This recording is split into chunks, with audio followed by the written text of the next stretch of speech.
का बनारस का ही नहीं, पूरे देश का ब्राह्मण ही नहीं, पूरे देश की आवाम, हिंदू मुस्लिम सिख पारसी ईसाई, कोई फुटबॉल की तरह इस बार नचा गोल मारते, फुटबॉल की तरह मारेगा गोल, धराशायी हो जाएंगे। इतना मजबूत गठबंधन है, मोदी जी उससे घबरा गए हैं। अभी तो देखा ना आपने 200 रुपए, बहुत बड़ा डर है मोदी जी को। और 2024 में 1 लाख प्रयत्न कर डालें, ये 1 लाख प्रयास कर लें, इनकी सरकार नहीं आने वाली। इस बात को नोट करके आप रख लीजिए। अपना चेहरा दिखाकर बताओ, या आ भी नहीं रहे डर के मारे। बताओ ना कि कितने काम हुए। अमृत काल चल रहा है, लिखा होता नहीं है। अमृत काल में बेटियों को निर्वस्त्र किया जा रहा है, बेटियों की इज्जत और आबरू लूटी जा रही है। ये कैसा अमृत काल है, जरा ये बताइए ना। और आज सुबह से इस देश की गोदी मीडिया ये तो दिखा रही है कि सीमा हैदर ने राखी बांधी, वो नहीं दिखा रही कि देश के जवान बॉर्डर की हिफाजत कर रहे हैं। अपनी बहन की कलाई पे जो है वो बहन अपने भाई की कलाई पर राखी। हिंडन वर्ग के साथ ब्रिटेन फर्स्ट, जहां ब्रिटेन में भारत का इलाका, उसके यहाँ से एक सर्वे आया है। जब मोदी जी 15 अगस्त को लाल किले से बोल रहे थे, उसी दिन का सर्वे है कि देश का, इस भारत देश का 90 लाख करोड़, सुना पहले 90 लाख करोड़ इस देश का चोरी होता है, भ्रष्टाचार या मिसयूज, धन के दुरुपयोग के कारण भारत का 90 लाख करोड़ का नुकसान होता है। अपना चेहरा दिखाकर बताओ, या आ भी नहीं रहे डर के मारे। बताओ ना कि कितने काम हुए। मोदी सरकार तमाम शहरों में पोस्टर बैनरों में लिखा होता है कि अमृत काल चल रहा है, फिर भी आप लोग नहीं मान रहे। अमृत काल चल रहा है, लिखा होता नहीं है। अमृत काल में बेटियों को निर्वस्त्र किया जा रहा है, बेटियों की इज्जत और आबरू लूटी जा रही है। ये कैसा अमृत काल है, जरा ये बताइए ना। और आज सुबह से इस देश की गोदी मीडिया ये तो दिखा रही है कि सीमा हैदर ने राखी बांधी, वो नहीं दिखा रही कि देश के जवान जो बॉर्डरों की हिफाजत कर रहे हैं, वो अपनी बहन की कलाई पे जो है वो बहन अपने भाई की कलाई पर राखी नहीं बांध पाई। उन्हें इस देश की गोदी मीडिया नहीं दिखा रही है। इस देश की गोदी मीडिया पाकिस्तान से आई सीमा हैदर को दिखाती है, लेकिन सरहद पे खड़े देश के जवान को नहीं दिखाती है। इस देश की मीडिया ने आज इस देश का बेड़ा गर्क कर दिया है। कहेंगे मोदी जी ने बहुत विकास किया, मोदी जी का डंका बज रहा है। कौन सा डंका बज रहा है? ये तो अमृत काल नहीं चल रहा है। अरे भैया, अमृत काल में तो अमृत की वर्षा होनी चाहिए। पेट्रोल 200 रुपए क्यों महंगा है? अमृत वर्षा हो जाए, पेट्रोल टंकी में अमृत डाल लीजिएगा, हैं? पेट्रोल टंकी में अमृत डाल लीजिएगा। और देशों के मुकाबले भारत में महंगाई कम है। और अच्छा, आप पहले कहते थे 5 ट्रिलियन इकोनॉमी की बात करते थे, अब कह रहे हैं हमारी 3 ट्रिलियन इकोनॉमी होगी, तीसरी अर्थव्यवस्था होने जा रही है मोदी सरकार। अरे भैया, कितना झूठ बोलोगे प्रधानमंत्री जी? झूठ पे झूठ, झूठ पे झूठ, लूट पे लूट, कितना लूटोगे देश को? ऐसा प्रधानमंत्री पहला बार हुआ है जो जुमलों के नाम पे देश को लूटने का काम किया है। आने वाला जो 2024 का चुनाव है, ये परिणाम है कि वाकई में देश के प्रधानमंत्री को सत्ता से बेदखल करेगा। आप जैसे अरे फिर मोदी जी का हम किसान के बेटे हैं, हम अन्न उपजाते हैं और खुद खाते हैं। देश के प्रधानमंत्री जी किसान के खेतों में नहीं जाते हैं। देश के प्रधानमंत्री किसानों के हाल नहीं पूछते हैं।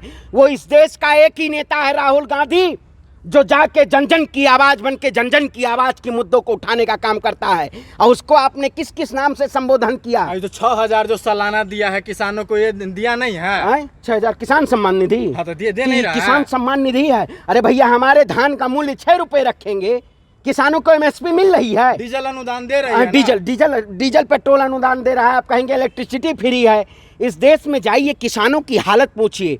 किसान के पेट में जब 2 वक्त की रोटी नहीं होती है, जिस तरीके से इतनी धूप में आप मेहनत करिए, आपको चलिए हम खेत में ले चलते हैं। वाटर पंप लगवाया। अरे वाटर पंप लगवाया भैया, मोदी जी ने सब फ्री कर दिया है। सब फ्री किया मोदी जी। बचाने के लिए आए मोदी जी, महंगाई कम अरे करने के लिए आए हैं। देश को बेचने के लिए आए हैं देश के प्रधानमंत्री जी। आप जाइए, मैं भी उत्तर प्रदेश की पावन धरा प्रभु श्री राम की धरती से आता हूँ, लेकिन राम राम कहना पराया माल अपना। वही देश राम की बात आप कर रहे हो, राम मंदिर का निर्माण भी है, वो मोदी सरकार में हुआ है। मोदी सरकार में हुआ है। सुप्रीम कोर्ट इस देश में है, ये नहीं है इसका। पूरे ग्लोबल की अगर बात करें तो सबसे प्रसिद्ध चेहरा है मोदी जी। अरे उनको आप कह रहे हैं कि मोदी जी कुछ नहीं है। अरे यार, कुछ भी बरगलाए जाओ, नहीं समझ रहे, उससे क्या फायदा हो रहा है? 8000 तो जो पूंजी रिचेस्ट, जो हाईएस्ट है ना, हाईएस्ट रिचेस्ट है, 8000 तो चले गए। उसके बाद में 2 लाख हर साल चले जाते हैं, जो 50-50, 100-100 करोड़ रुपए लेके जा रहे हैं भारत से। ये देश का पैसा ना। आप ये लगाओ कि महंगाई कितनी हुई, महंगाई होने के बाद में तुम कर्जा भी उतना ही लेते आ रहे हो, फिर पब्लिक पे भी उतना ही बोझ डाल रहे हो, फिर पब्लिक को सुविधा भी नहीं मिल पा रही है, तो फिर वो पैसे कहाँ देगा? टक्कर तो देखो एक्चुअल में है क्या कि मोदी जी का जो भी है, जो पहले जो वो थी परसेंटेज थी, उसके हिसाब से तो 65-66% मोदी जी के पीछे भी खिलाफ थे। अगर वो एक जगह लड़ जाएंगे तो ऑटोमेटिकली सब पता है कि वो हारेगी NDA। तो हारेगी तो है, लेकिन आने वालों का भी तो ये भरोसा नहीं है कि भैया तुम करोगे क्या। भाई देखो हम ना कांग्रेसी हैं, ना हम भाजपाई हैं, ना हम आम आदमी पार्टी के हैं। देखो देश ऐसे नहीं चलेगा। तो कैसे हरा पाओगे मोदी जी एक को? आंदोलन ऐसा करना पड़ेगा देश का हिंडनबर्ग के साथ में, एक ब्रिटेन फर्स्ट, जहां ब्रिटेन में भारत का ही राष्ट्रपति है, उसके यहाँ से एक सर्वे आया है। जब मोदी जी 15 अगस्त को लाल किले से बोल रहे थे, उसी दिन का सर्वे है कि देश का, इस भारत देश का 90 लाख करोड़, सुनो पहले, 90 लाख करोड़ इस देश का चोरी होता है, भ्रष्टाचार या मिसयूज या धन के दुरुपयोग के कारण भारत का 90 लाख करोड़ का नुकसान होता है। और ये जानते नहीं, मैं कांग्रेसी हूँ ना, ये जानते नहीं। आपका क्या कहना है कि इंडियन जांच एम्बेसी जो है सो काम नहीं कर रही है ठीक से? नहीं, अब देखो एक मिनट सुनो ना, उसने क्या ना है, CAG ने अभी एक रिपोर्ट दी है। CAG ने क्या कहा है, 18 करोड़ में रोड बननी थी, जिसको 250 करोड़ में बनाया गया 1 किलोमीटर, और वो 52 किलोमीटर की रोड है। आप लगाओ कितना पैसे रेज करके ले गए। मैं क्या कह रहा हूँ, इंडियन जांच एम्बेसी जो है, जो कर्जा को देखती है, मतलब सारे एजेंसी को देखती है, वो काम ठीक से नहीं कर रही है। यहाँ अंधेर नगरी चौपट राज है, नहीं समझ रहे।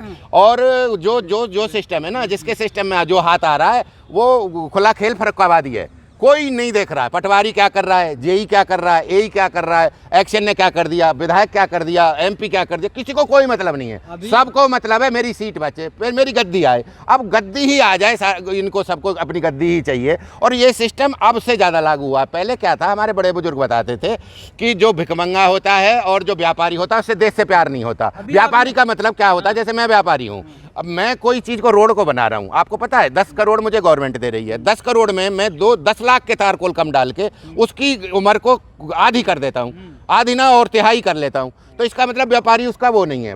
किसी तुम भिखमंगे को तुम पैसे दे दो, उससे कुछ भी सूचना ले लो देश की। तो अब इसमें अब सुनो, अब इसमें नौकरशाह और नेता और मिल गए, दोनों और मिल गए। ये पैक्ट बन गया। ये पैक्ट ना तो इस देश को आगे चलने दे रहा, ना इस इकोनॉमी को बढ़ने दे रहा, ना इसको जो हमारी GDP को बढ़ने दे रहा। ये कॉम्बिनेशन है ना, जो जिसके हाथ में आ जाए, जो जानता होगा इसे। अब जानने वाले को आगे नहीं बढ़ने देते साले। सबसे ज्यादा अगर कोई झगड़ा हुआ है तो वो भाजपा जकड़ गई है। सबसे ज्यादा परिवारवाद उन्हीं के यहाँ है।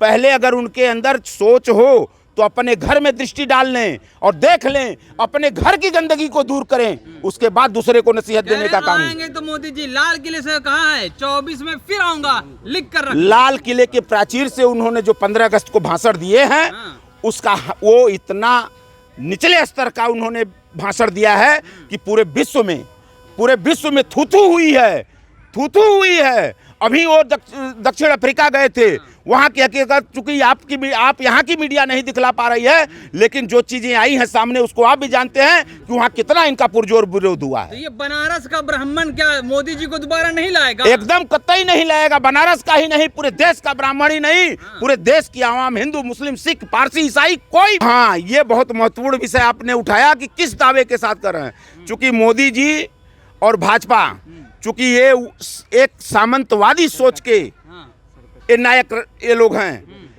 ARSS की जो विचारधारा रही है समाज में तुष्टीकरण की, और समाज, चूंकि ये अंग्रेजों को पिट्ठू रहे, ये राजतंत्र में विश्वास रखने वाले लोग हैं, ये प्रजातंत्र को बर्दाश्त नहीं करने वाले लोग रहे हैं। आप गोलवरकर को पढ़ लीजिए, गोलवरकर की भी सोच यही थी, यही सावरकर की सोच थी।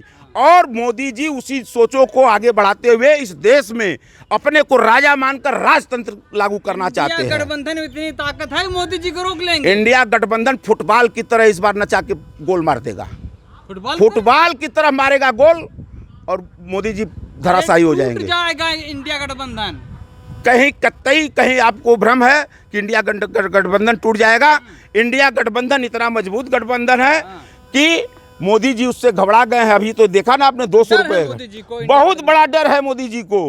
और 2024 में 1 लाख प्रयत्न कर डालें, ये 1 लाख प्रयास कर लें, लेकिन अब इनकी सरकार नहीं आने वाली। इस बात को नोट करके आप रख लीजिए। मोदी जी चुनाव लड़ने तो क्या होगा? बनारस इस बार गए तो वही गोल मारेगी, बनारस की जनता गोल मार देगी, ये चले जाएंगे, गोल हो